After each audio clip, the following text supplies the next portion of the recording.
Жақсы, ассалаумағалейкум, қайырлы күн достар, қалайсыздар, амансыздар ма? Бүгінгі сабағымызды бастайық. Жалпы бүгінгі сабағымыз алдында тест талдау бар, 10 сұрақтан біткен. Соны жалғастырамыз. Бүгін 20-шы сұраққа дейін талдайтын боламыз. Алдында біздер соңғы болып талдадық. Есеп болған болатын, иә. Бүгінгі 20-шы есеп тоже 20-шы сұрақ тоже есепке келіп тұр екен. Сәйкесінше соңғы есеп болғанда осы болған, картадағы қашықтық туралы. Осы картадағы қашықтығымызды формуласы туралы үйренген болатынбыз. Бүгін алла қаласа 10-шы сұрақтан бастаймыз. Кеттік іске сәт, жалпы қайырлы күн, берекелі күн болсын. Материк пен өзен дұрыс берілген қатарды көрсетіңіз деген сұрақ. Сәйкесінше А жауабында Антарктида, материк тұр және оның да ағып жатқан өзенді қысқаша. Жалпы енді бірінші жауап Антарктида Мурей, Африкада Дарник, Австралия Амазонка, Евразия Нил, Солтүстік Америка Маккензи деген жауаптар келіп тұр екен. Енді егер сіздің географияның фундаменталды біліміңіз болса, хотя бы Д деген жауаптың ішінен шығарып тастаймыз. Неліктен? Себебі Нилдің Африка жеріне ағып жатқан екені белгілі. Сәйкесінше Д жауабы кетті. Енді Амазонканы білуге болады. Амазонка ол бізде Австралияда емес, оңтүстік Америкада. Кеттік, жалпы қысқаша осылай мынандай сіздерге жеңілдік форматқа, жеңілдірек. Қазір бірақ білеміз, әрбір сұрақта 4 түрлі жауап бар. Контекст қосылды, мынау 2020 жылғы, или қателеспесем 2021 жылғы нұсқа, сол жерде келген тест талдаудың түрі. Кеттік, бірақ ескеру керек, ол 10 жылдықтың ішінде қорытындылады, соның бәрін жеке-жеке сұрақтар алып қосып сөйтіп.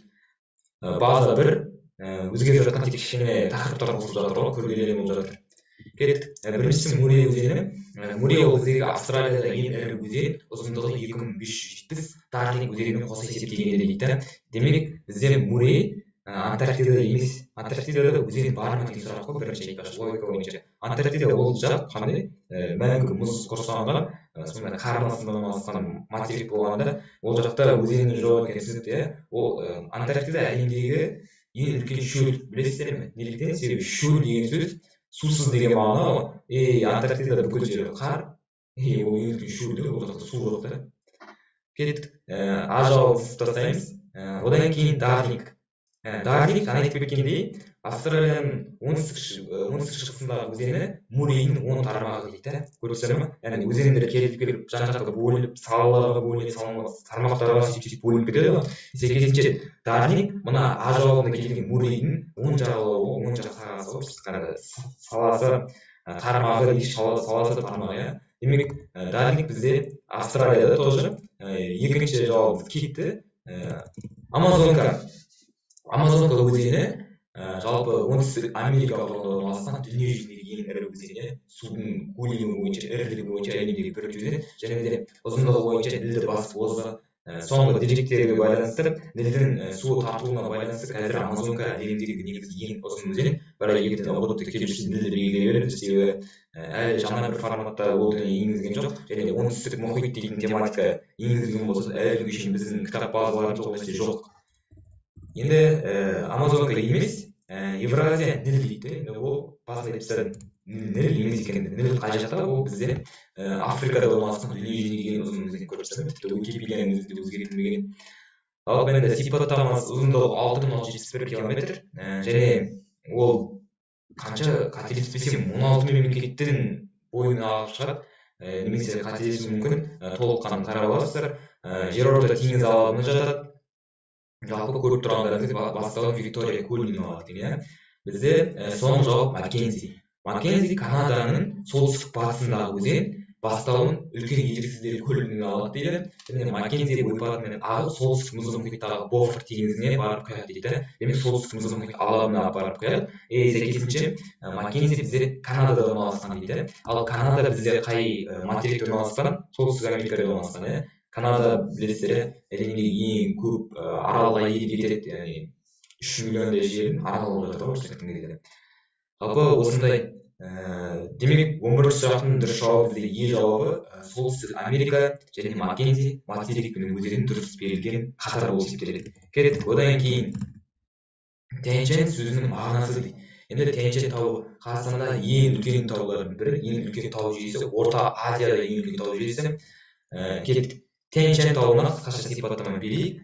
Тянь-Шань Қытай тілінен аударған кезде, айтпақшы сұрағымыз да сондай, яғни Тянь-Шань тілінің атаулық мағынасы сұрап жатыр, сөз мағынасы. А жауабы аспан тау, жиге тау, жақпарлы тау, шатқал шыңы, алтын тау деген мағыналар түрген. Кеттік. Жалпы Тянь-Шань Қытай тілінен аударғанда аспанмен тілдескен тау деген мағына береді. Қазақстан Республикасының территориясының ең биік шыңы Хан Тәңірі дейтін абсолюттік биіктігі 6995 метр болатын, ол бізде осы Тянь-Шань тауында орналасқан. Жалпы енді Тянь-Шань табиғатын оқып білу маңызы барысында биіктік белгілеу заңдылығы жан-жаққа қарастырылып, қазір зоналық деген бір сұрақ бар. Осыған естеріңізде сақтап отырыңыздар, биіктік белгілеу деген не екенін. Жалпы кеттік. Енді Тянь-Шань өзін бөледі. Беске бөледі, беске. Орталық, солтүстік, оңтүстік, батыс, шығыс деп. Соның ішіндегі 3 бөлігі Қазақстан жеріне кіреді. То есть Қазақстан жерінде жатыр. Орталық бөлігіне Хан Тәңірі осы жерде орналасқан. Ол жерде Теріскей Алатауы орналасқан. Одан кейін солтүстік Тянь-Шаньның бөлігінде біздегі Іле Алатауында Алматы жақ бар ғой. Алматы бөліктер осы Іле Алатауында ең биік шыңы, пик міне таулар 4979 метр дейді. Одан кейін кеттік Ұзын қара Хреб дейтін ол бізде жоталар деген сөз ғой. Осы солтүстік бөлігінде мысалы Іле Алатау жотасы бар, Ұзын қара жотасы бар, Күнге Алатау жотасы бар деген секілді. Одан кейін Шу Іле таулары бар, Қырғыз Алатауы орналасқан. Мына жерде биіктік метрлерде жазылып қойған. Дәптеріңізге түсіріп алыңыздар, керек болады алдағы уақытта неге осыған байланысты есептер бар. Яғни бәлкім естіп келеді. Іле Алатауының ең биік жерінде орналасқан деген кезде сіздер тағы да бір сұрақты Іле Алатауының ең биік жері қандай деген сияқты. Одан кейін кеттік батыс бөлігінде Талас, Өгем, Қаражантау және Қаратау. Мына Қаратау білесіздер Шымкент жерінде орналасқан. Осы жерде көптеген рудалар бар, полиметалдар бар деген секілді. Жалпы осындай географиялық орны Тянь-Шань таулы өлкесі Қазақстанның оңтүстік шығысын алып жатыр. Республика жерінің шеңберіне орталық Тянь-Шань, және айтып батыс Тянь-Шаньның бір бөлігі және солтүстік Тянь-Шань түгелдей кіреді. Көріп тұрғандарыңыздай шығысында Қытай Халық Республикасымен, одан кейін Тянь-Шаньның Орта Азия шөлді аймағында орналасу, оның климаттық ландшафтын қалыптасуына әсер етеді. Алла қаласа Тянь-Шаньға байланысты физикалық аудандастыру деген бір плейлист бар, соны толықтырамын. Ол қателеспесем батыс Сібірден келіп тоқтап қалдық, шығыс Сібірге өттік, және Тұранды өттік. Алла қаласа батыс Сібір, одан кейін орташа таулар, Аласа таулар, одан кейін бір биік тауларға тоқталамыз, Алла қаласа. Оның өзі бір проект қой. Одан кейін кеттік. Жалпы енді тікелей сіздерге білу керектігіне мына жерде сұрап тұр. 12-ші сұрақ Тянь-Шань Қытай тіліне аударған, немесе Тянь-Шань сөзін аудармасы қандай? Қытай тіліне аударғанда аспанмен тілдескен тау. Тянь-Шань деп бар ғой, білесіздер, сол мына осы таудың атауынан алған ғой. Кеттік.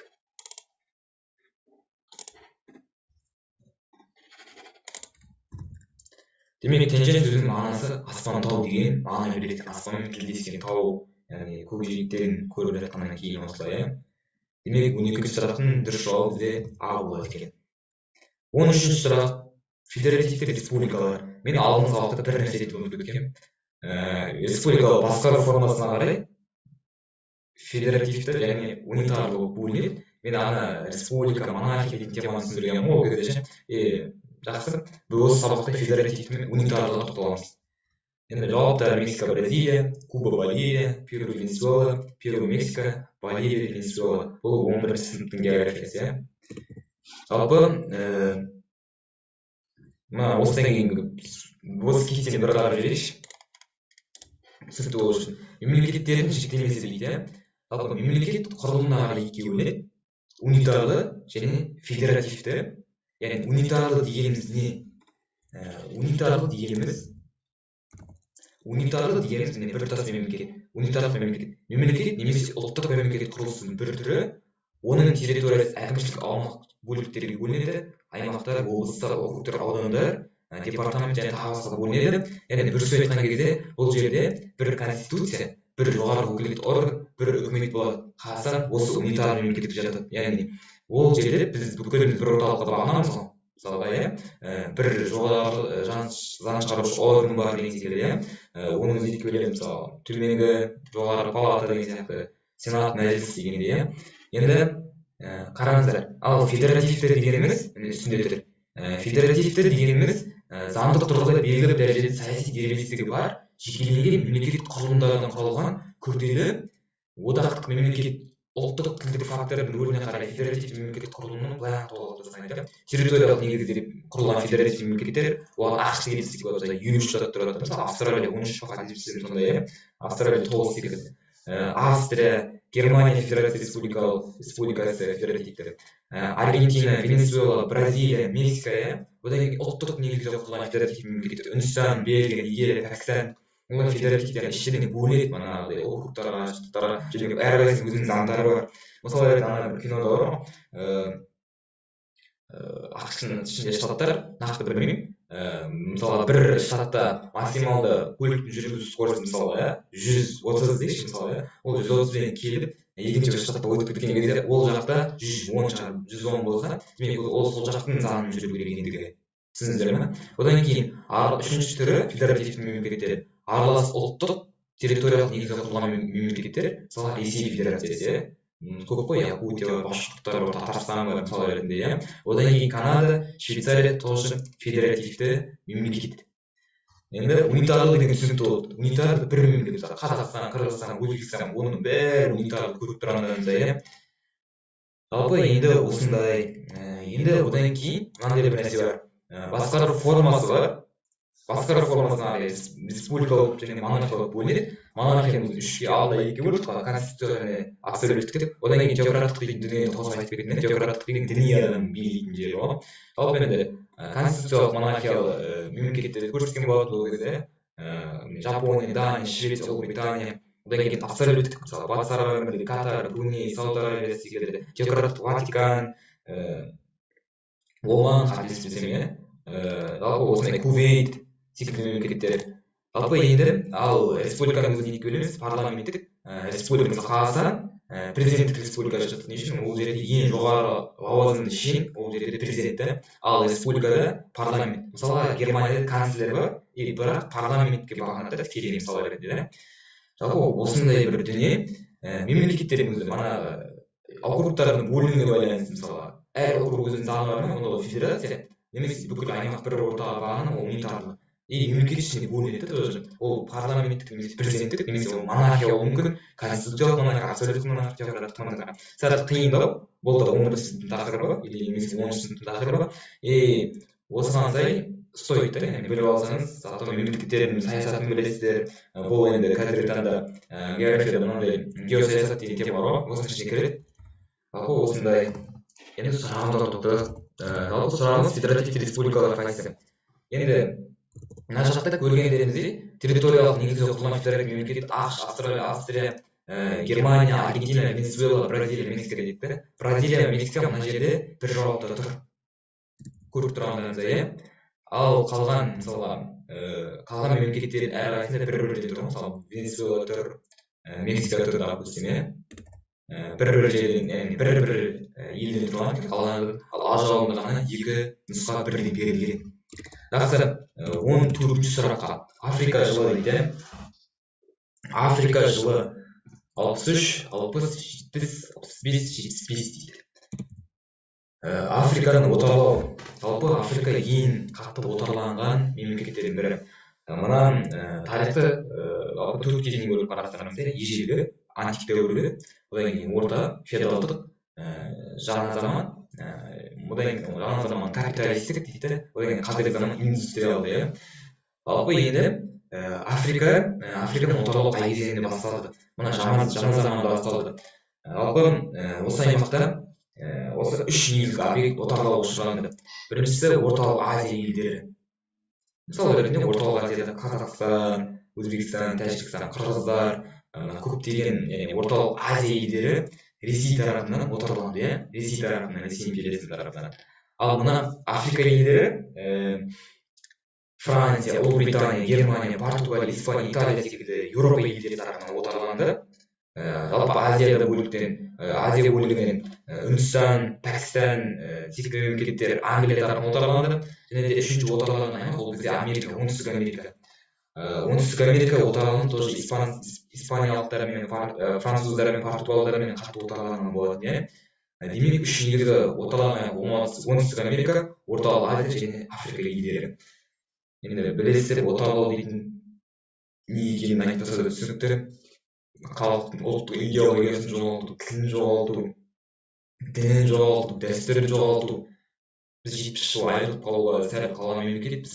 Қазір Аллаға шүкір қайтадан өзіміздің ата тілімізге келдік. Жалпы дәстүр, тіл, дін бәрін кері қайтадан көтеріп жатсақ та, тілдің статусын көтеру керек, негізі өте дұрыс дүние. Жалпы осындай нәрсе қазақ тілінің статусын көтеру керек. Тіпті мына жасалыватқан дүние өзі қазақ тілді контентке арналған ғой. Қазақтың әр баласы білсін, бір нәрсе үйретіп алсаң, оның өзі функция қызметін атқарылды дүниедегі. Африканың отарлауы бізде қай кезде болды? Жаңа айтып кеткендей, 1834-1904 жылдар аралығында Африка үшін күрес деген дәуір болды. Жалпы жаңа империализм дәуірі, әр империя өзінің жерін күшейтіп жатыр. Оған Африканың қазіргі отарлауға негізгі держава, жаңа айтып кеткен батыс Еуропаның бүкіл мемлекеттері кірісті. Жалпы осы уақытта Африканың отарлап, оның жеріндегі пайдалы қазба, ресурс бәрін өздеріне тартқан болатын. Одан бөлек құл иеленушілік мүлдем қатты болды. Мысалы ретінде сіздер білесіздер, білмейсіздер ме, Америкаға құл апару жолында 2 миллион қара нәсілді азамат суға батырып жіберген, мысалы ретінде осындай тарихи деректер бар да, мысалы айтылмайды ғой. Енді жалпы енді кеттік, отарсыздану қай жылы Африка жылы деп аталып сұрақ кетті. Негізінен Африканы отарсыздандыру процесі екінші дүние соғыстан кейін басталды. Екінші дүние соғыстан кейін Біріккен ұлттар ұйымы құрылды. Біріккен ұлттар ұйымы құрылды, оған дейін ұлттар лигасы болды. Біріккен ұлттар ұйымының кезінде осындай Африканың кейбір мемлекеттері өздерінің азаттығын алып бастады. 1960 жылы Африкада ең көп колониялардың босату жылы деп жарияланды. Сәйкесінше бұл кезең 1960 жылы Африка жылы деп аталды. Демек, сұрақтың жауабы 1960 жыл. Қазақстанның шекарасы өте күшті тақырып. Қазақстанның 8-ші сынып, Қазақстанның физикалық географиясы 9-ші сынып, Қазақстанның экономикалық географиясында 9-ші келеді. Қазақстанның шекарасының ұзындығы 13.394 км. Қазақстанның Ресей Федерациясының шекарасы ұзындығын пайызбен есептегенде қанша деген сұрақ. Кеттік. Жауаптар 45,5, 30,3, 17,5, 56,6, 24,5%. Енді тоқталайық. Жалпы Қазақстанның шекарасы. Қазақстанның аумағы 5 мемлекетпен шектеседі. Қытай, Қырғызстан, Өзбекстан, Түркменстан, Ресей. Кеттік. Жалпы мен екі түрлі мәлімет көрсетіп қойдым. Мына бірінші тұрғаны қазіргі таңда астында тұрған оқулықтарға келгені. Кеттік. Оқулықтарға келгенін талдаймыз, есеп сонымен шығады. Бірақ қазіргі таңда өзгерістер бар екен. Мысалы ретінде қараңыздаршы, біріншісін келтірген. Мысалы ретінде Өзбекстанмен біздер оқулықтарды 2354 километр жаттадық кезінде. Ал қазіргі интернеттегі мәліметті қараңыздар, Өзбекстанмен 2354 километр, 3 километр өзгеріс бар екен. Мысалы ретінде Қырғызстанға қарайықшы. Қырғызстанмен 1241 километр болса, қазір мына жерде 1257 тұр. Қырғызстанмен сәл шекарамызды қосып алғанбыз. Одан кейін Түркменстанмен 458 дейді, ал бұрынғы деректерде 426 километр дейді. Ресеймен 7348 дейді, ал бұл жақта бұрынғы мәліметтерде Ресеймен 7391 деп тұр да. Мысалы бұрын біз оқыған кезде 7391.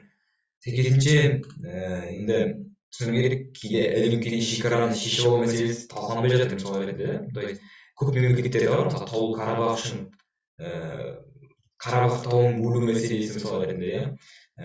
Сондай тәжіктер мен қырғыздар арасында шекара үшін дау туды мысалы ретінде. Жалпы шекараны белгілеп алу өте маңызды дүние. Мысалы ретінде Қазақстанның қазіргі шекарасын кезінде мысалы Әлихан Бөкейхановты, Ахмет Байтұрсынұлдар Ленинге хат жазып белгілеп берген. Қазақ АКСР-ның шекарасы қараңыздар. Қазақстан Республикасының шекарасы бірдей.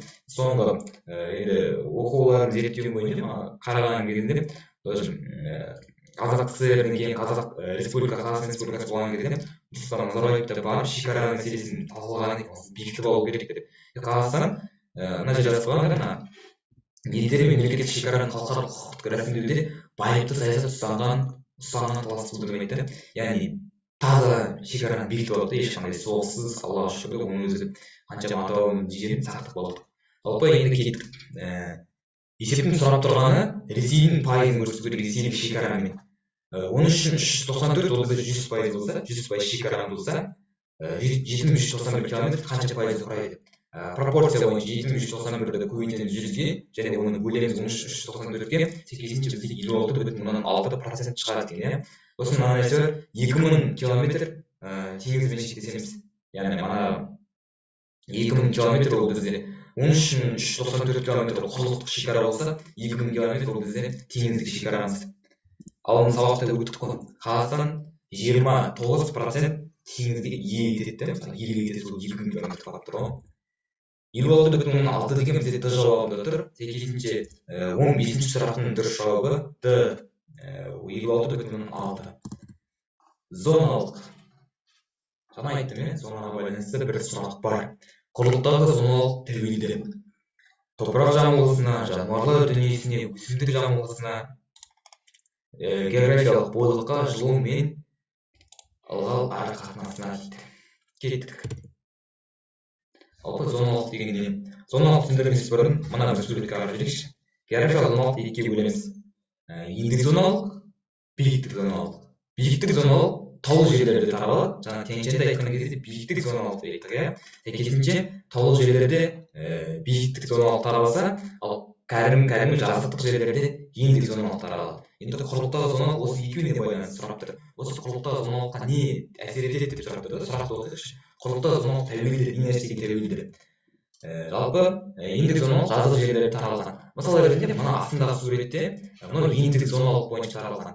Мысалы ретінде мына үстінде қара қою жасылмен қандай зона бізде орман дала зонасы да. Ол жерде ағаштар бар, мына балтерек, шырша, білмеймін тағы қарағай, қайын секілді. Одан кейін дала зонасы көріп тұрған жерде сұр түспен.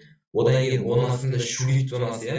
Одан кейін шөл зонасы. Бұл ендік зоналық, яғни мына ендік бойлық деп ойлаймыз ғой. Мына былайынан таралып жатқан сызықтар ендік болса, былай келіп жатқан сызықтар бойлық та. Ендік бойынша таралғаннан кейін бұл ендік зоналық деп аталып тұр.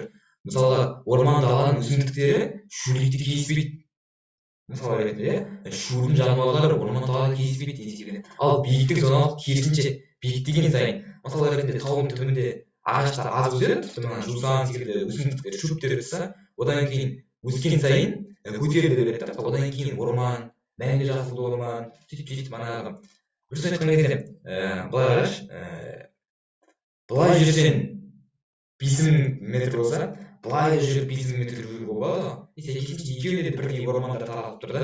Мұнда көтерілген сайын, мысалы ретінде қара, ең түсінде биіктік зоналықта қар жатыр да. Мына ендік зоналығын Қазақстан бойынша белгілі, ал әлем бойынша қарайықшы. Әлем бойынша ең түсінде мұздар жатыр да.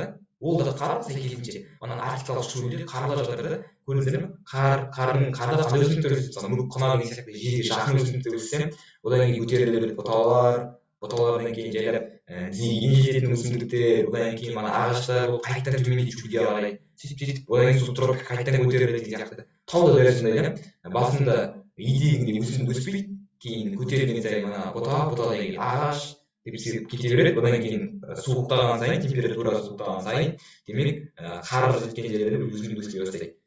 Енді сұрақтың логикасын түсіндіріп бердім. Мына терминологиялық тұрғыда түсінік қой. Жалпы не нәрсеге тәуелді? Мұхит суына тікелей тәуелді, мұхит арақашықтық. Ал одан бөлек мына жердегі дұрыс жауап жылу мен ылғал арақатынасына. Жылу дегеніміз күннің түсуі болса, ылғал арақатынасы жаңа айтып кеткендей жауын-шашын мөлшеріне. Құрлықтағы зоналық тәуелді жылу мен ылғал арақатынасына. Егер географиялық ендікке деген жауап болса, мына жерде географиялық бойлыққа деп қойған, шатастыру үшін мысалы. Географиялық ендікке деген дұрыс жауапты сол дұрыс көрсетіледі. Ал керек құрлықтағы зоналықтардың атаулары неге тәуелді болса, өсімдік жамылғысына тәуелді. Мысалы, тайга зонасы, тундра, қылқан жапырақты ормандар, арлас жапырақты ормандар, не секілді, субэкваторлық ормандар,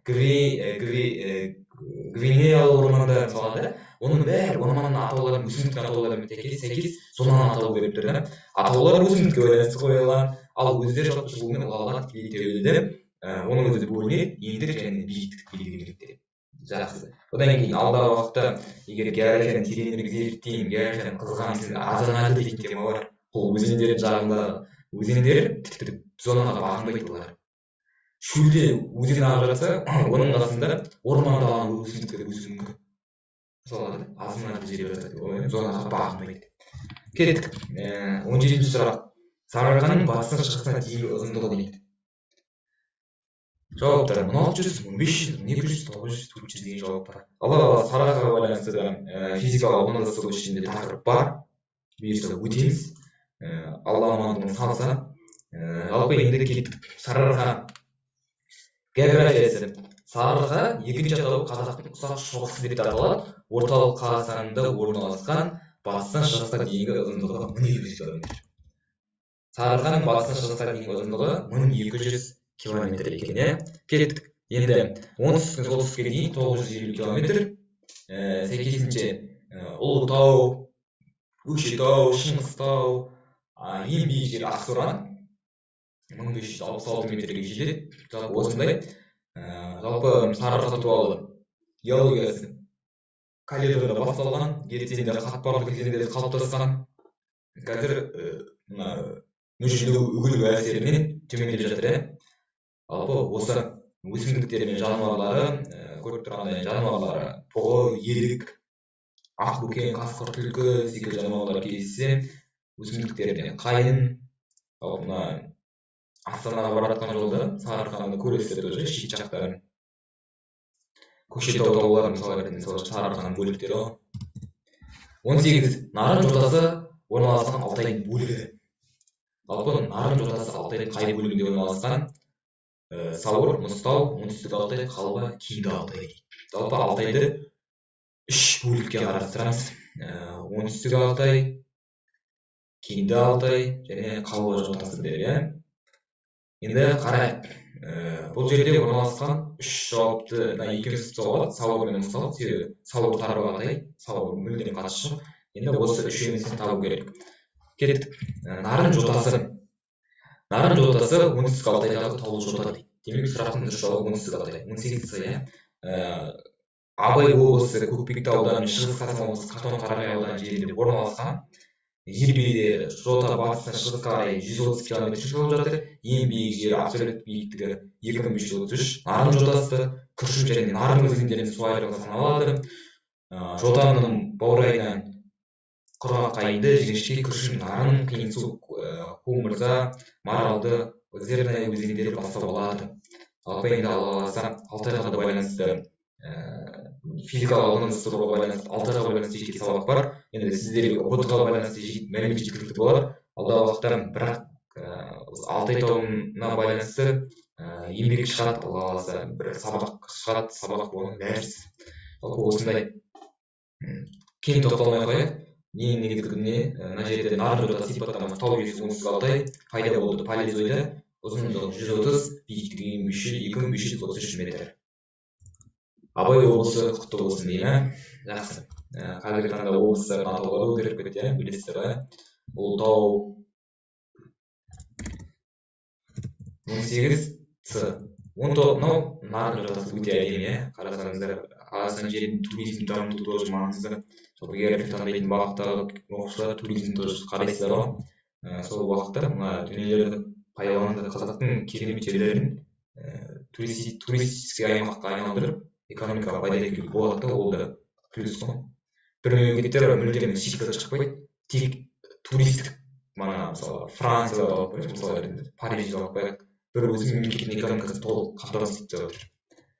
Сондай жерлеріміз бар ғой. 19. Жапония. Жапония елінің демографиялық проблемаларының бірі. Анаға байланысты бір нәрсе жіберейінші. Кеше Нұрлан Мұхаммедтің күшті подкастын тыңдадым. Бір уақытта Қазақстан әдемі жерлерін интернетке, рилсқа, сториске, неше түрлі жерге шығарсақ, әлемдегі 1000 турист көрсе де, 1000 турист $1000 құртып келсе де, осы бір Қазақстанды байытып жібереді, қайта плюске келеді. Сондай нәрсе көбірек таратуға тырысу керек. Швейцария дейді, бәрі қызығады да, керемет таулар, керемет сарқырамалар деп, мысалы ретінде.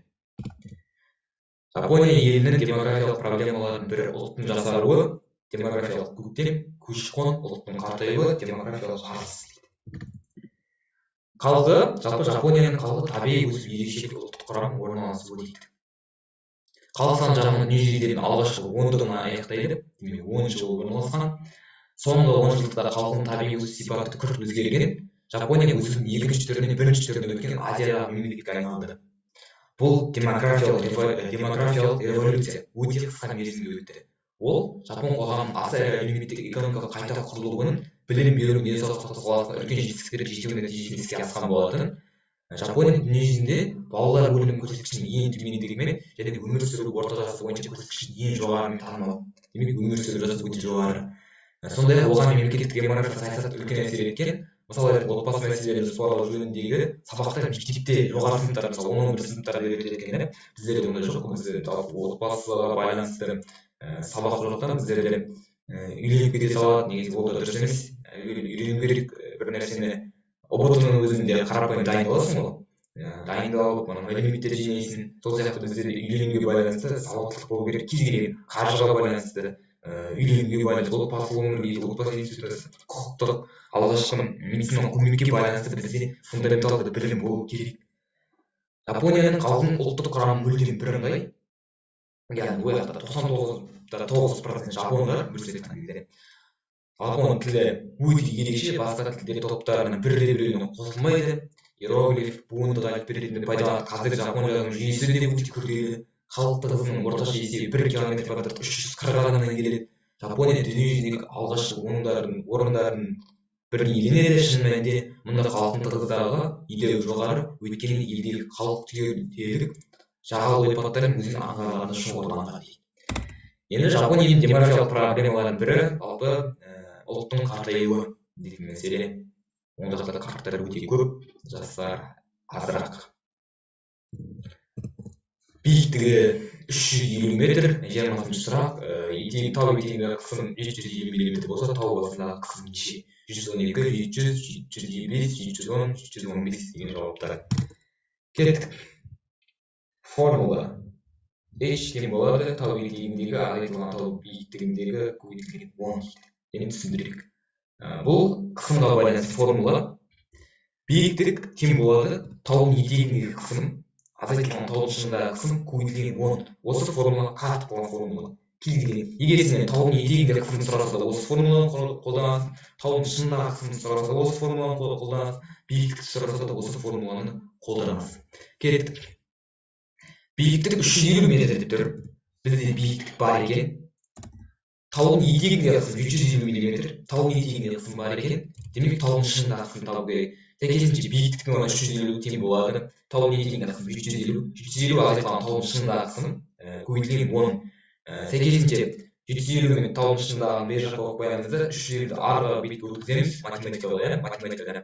Одан кейін ол жақта 35 болады екен. 750 азайтылған таудың шыңындағы тең болады 35, таудың шыңындағы ауа қысымы. Сәйкесінше 750-ден 35 азайтылған кезде таудың шыңында 715 мм сынап бағанасы. Қысым осындай өлшенеді, сынап бағанасы дейтін. Қысқартып жазып қойдым, миллиметр сынап бағанасы. Жалпы енді формула бойынша проблема жоқ шығар. Неге десем, осы формула жаттап алып, миыңа құйып алып, мына жерге дәл сонымен кір. Биіктік тең болады ТЕ азайтылған ТБ көбейтілген 10 дейді. Болды. Осы формула. Биіктік сұраса, ана екеуін азайтып тастайтын көбейтіп жібере аласың. Етегін сұраса дәл осылай, биіктігін сұраса дәл осылай формуланы шығарамыз. Жалпы рахмет, құрметті оқушылар, құрметті достар, ұбт-ға дайындалу мақсатында кірсеңіздер, өзіңізге бір нәрсе түйіп кетсеңіз, соны өзіме жеткілікті. Әр қазақтың асы менің мойнында дейтін Әлихан Бөкейхановтың ұлы сөзі бар ғой. Осыған амал етуге тырысып жатыр. Жалпы алдағы уақытта сәттілік, осы қаңтар айында ұбт-ларыңызға сәттілік тілеймін. Алла жеңілдігін берсін. Жалпы осындай дүние YouTube дейтін жақсы платформаға білімді тегін түрде аласыз. Тегін түрде үйретіп жатқан білімді тегін түрде алып қалыңыздар. Сіздер үшін қолымыздан келгенше еңбек жатыр. Лайк басыңдар, достарына таратыңдар. Қандай дүние жасай аласыздар, осының бәрін жасаңыздар.